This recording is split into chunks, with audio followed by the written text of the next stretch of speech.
Mesdames et messieurs, soyez les bienvenus sur l'émission Montambour de Crisaro TV. Aujourd'hui, on parlera des établissements scolaires privés au Bénin. Depuis fort longtemps, nous avions constaté l'installation des établissements scolaires privés dans chaque quartier de ville et de village, installés un peu partout.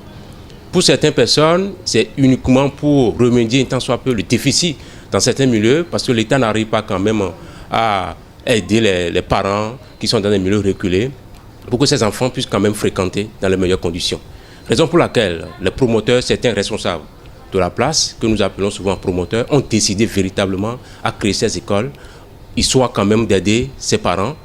Mesdames et messieurs, aujourd'hui, on va en parler avec un grand responsable d'un grand complexe scolaire de la place. Il s'agit de M. Bazi Sessou. Pourquoi de chercher à créer des établissements scolaires dans certains milieux, mesdames et messieurs? Est-ce que ces établissements scolaires arrivent quand même à contempler, à aider ces enfants, ces apprenants? Lorsque nous voyons les résultats aux différents examens, mesdames et messieurs, on a du mal quand même à concevoir véritablement la conception de ces établissements scolaires privés installés. Mesdames et messieurs, est-ce que véritablement ces établissements scolaires privés cherchent à avoir la performance qu'il faut? Est-ce que ces établissements privés aident quand même ces parents ou bien l'État de façon globale à avoir le taux de réussite que nous souhaitons? Mesdames et messieurs, voilà les différentes préoccupations au cœur de l'émission Montambour de Crisaro TV. Aujourd'hui, on va en parler avec un grand responsable, comme je viens de le dire. Nous allons décortiquer tant soit peu ce thème intitulé « Les établissements scolaires au Bénin, forces et faiblesses ». Quel est le rôle premier des établissements scolaires privés au Bénin?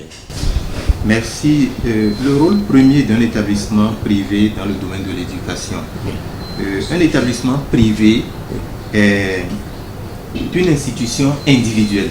Une institution individuelle créée par un particulier, ou bien par un groupe, une ONG, ou bien une institution religieuse. Mais il faut souligner que les établissements privés tiennent leur rôle des dispositions de notre Constitution, la Constitution du 11 décembre 1990. Il s'agit de l'article 14 de la Constitution de 1990 qui dispose que, parfaitement conscient de ce que l'État, à lui tout seul, ne peut efficacement remplir sa mission régalienne d'éducation de sa jeunesse, le législateur a donc prévu, de par la Constitution, une disposition permettant aux privés d'ouvrir dans le domaine de l'éducation. Donc, c'est de là que nous avons des écoles privées. On a des écoles privées laïques, on a des écoles privées confessionnelles, mais sur l'autorisation et le contrôle de l'État. Voilà. Il est clair que le rôle premier des établissements privés est de compléter l'État dans sa mission régalienne d'éducation de la jeunesse. Voilà. Mais est-ce que à ce niveau, avoir votre position actuelle aujourd'hui en tant que directeur d'un grand complexe de la place, est-ce que vous êtes convaincu que ces promoteurs arrivent quand même à compléter l'État, à aider l'État quand même pour réaliser quand même ce beau rêve des parents d'élèves? Tous les établissements privés n'ont pas la même taille. Nous avons des établissements privés qui ont commencé il y a longtemps et de par leurs expériences, ils arrivent à combler quand même ce que l'État attend d'eux. Mais nous avons des établissements naissants qui n'ont pas encore les dispositions qu'il faut. Nous en avons qui sont créés, qui ne sont même pas encore autorisés, qui pullulent un peu partout. Donc, cela dépend alors des caractéristiques des établissements. Il y a des établissements qui donnent le meilleur d'eux-mêmes et qu'on cite un peu partout, mais nous avons d'autres qui n'ayant pas les moyens, qui n'ayant pas la structure administrative qu'il faut, n'arrivent pas à donner les performances escomptées.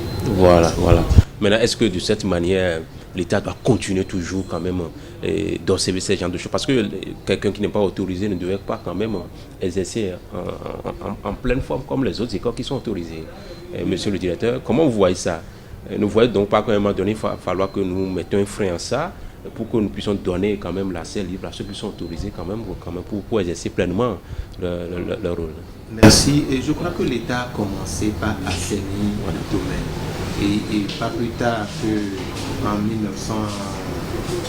en 2012, Je crois qu'avec le ministre Éric Nda, Voilà. il y a eu un toilettage. Voilà. Les établissements ont été fermés et aujourd'hui, un contrôle est fait, mais lorsque vous n'êtes pas autorisé, Voilà. alors vous avez la visite au niveau de l'administration centrale et certains sont créés, mais on les aide à régulariser leur situation. Voilà. Donc, voilà ce qui s'observe sur le terrain.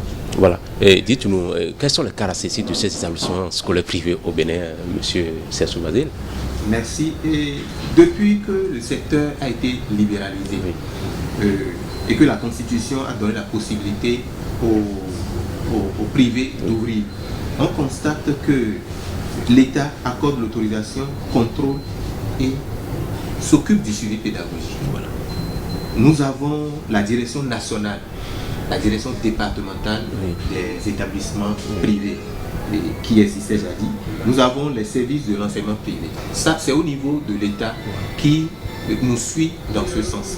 Mais retenons que une école privée est une institution, une structure créée à l'initiative personnelle de quelqu'un. Tout à fait. Vous voyez? Tout à fait. Donc, un citoyen soucieux de la relève de qualité de ce pays.